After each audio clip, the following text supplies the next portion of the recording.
Hello friends, पैर का नाम तो कहने वाला एपिसोड के अपडेट आपके लिए लेकर आए। एपिसोड जो श्रोता खुशी बिस्तर पर बैठ जाती है और अर्नव की देखभाल उसके कबूलनामे को याद करती है। जैसे वो खो जाती, तू ही बता मेरे मोला बैकग्राउंड में प्ले होता है। अर्नव ड्राइविंग के साथ वहां से जा रहा है। वो परेशान लगता है, लेकिन खुशी अगली सुबह खुशी सोफे पर सो रही उठती है और देखती है कि बिस्तर खाली, सारा डेकोरेशन हट गया। वो अर्नव को ढूंढती है, लेकिन अर्नव कहीं नहीं मिलता। वो सोचती उसने उसे क्यों नहीं जगाया। अगर वो आया तो खुशी नीचे आती। जब परिवार के बाकी सदस्य वो दादी का नमस्ते करती, जो हमेशा की तरह उससे बात नहीं करती। वो खुशी को याद आता है कैसे उसने उसे कल रात उसे अर्नव के साथ पकड़ा था। बाकी सभी को वो अभिवादन करने चली जाती है। वो दादी की निगाहों से अनजान नहीं, वो उससे देखती है। वो टेंशन में होकर किचन में जाती है, जहाँ पायल पहले से काम कर रही होती है। तुरंत अपनी बहन के बुरे मूड को नोटिस करती और उससे मामला पूछती है, लेकिन नानी खुशी को बुलाती है और उसे जाना पड़ता। नानी तुरंत खुशी से उन सिचुएशन के बारे में पूछती जिसके तहत उसने अर्नव से शादी की थी। नानी के सवालों का जवाब देते हुए खुशी हकलाती। हर कोई हैरानी कर अर्नव खुशी के शादी बिना किसी रस्म रिवाज के हुई है। तभी मधुमती वहां पर आती। पायल उसे अंदर लाने जाती है। खुशी सोचती कि बुआ यहाँ क्यों है। दादी कहती कि उसने उन्हें बुलाया है।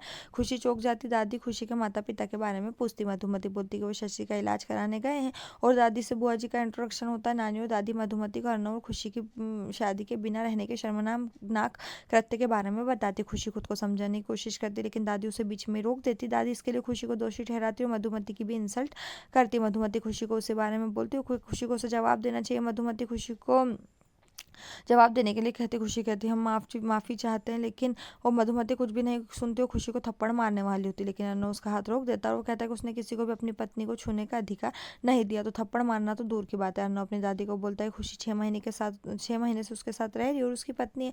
अंजलि कहती है कि शादी के लिए रस्में होनी चाहिए। दादी उसे बोलती है कि वो खुशी के साथ जो शेयर करता है वो शादी नहीं बल्कि समाज द्वारा कुछ और माना जाता है। वो फिर से खुशी के कैरेक्टर पर सवाल उठाती है।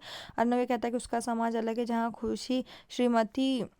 खुशी अर्नव से रायज़ादा। नानी भी इस बार दादी के खिलाफ अर्नव का साथ नहीं देती। दादी ने फिर से मधुमती से अर्नव के साथ रहने के लिए खुशी की स्वीकृति के बारे में सवाल किया।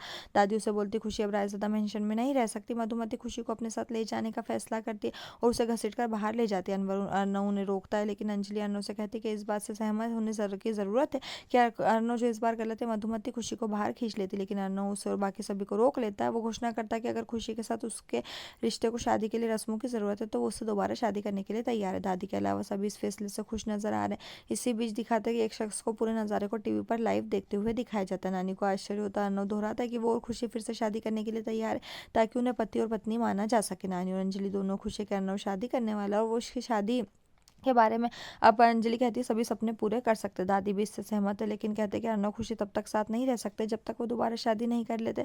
अर्नव इस फैसले से खुश नहीं, लेकिन इससे सहमत है। नानी मधुमती से कहती है कि वो शगुन लेकर आएंगे और सभी रस्मों के साथ खुशी को घर की बहू के रूप में सम्मान पूर्वक लाएंगे। मधुमती कृतज्ञ इधर फिर दिखाते कि वो जो आदमी है वो अभी भी कैमरे में देख रहा है। जैसे मधुमती खुशी को दूर ले जा रही है, अर्नव परेशान होकर उसकी देखभाल करता है। जैसे सब लोग जाने वाले होते हैं, खुशी फिर से अंदर आ जाती है। सब उसको घूर कर देखते, सब पलट कर चले जाते। वो अर्नव के पास जाती है और खुशी कहती है कि जाने से पहले वो कहना चाहती है। वो उससे वो कहती है कि वो भी उसी तरह कहती है कि लव यू डैम इट। वो कहती है कि वो उसके आने का इंतजार करेगी। अर्नव मुस्कुराता है और उसे छोड़कर चली जाती है। वो आदमी इधर दिखाता टीवी बंद कर देता है और श्याम का जो बैकग्राउंड म्यूजिक है वो बजता, कुर्सी घुमाता और वो श्याम ही है। वो कसम खाता है कि जब तक वो जिंदा है अर्नव खुशी को कभी साथ नहीं आने देगा। फ्लैशबैक में दिखाया जाता है कैसे वो रायज़ादा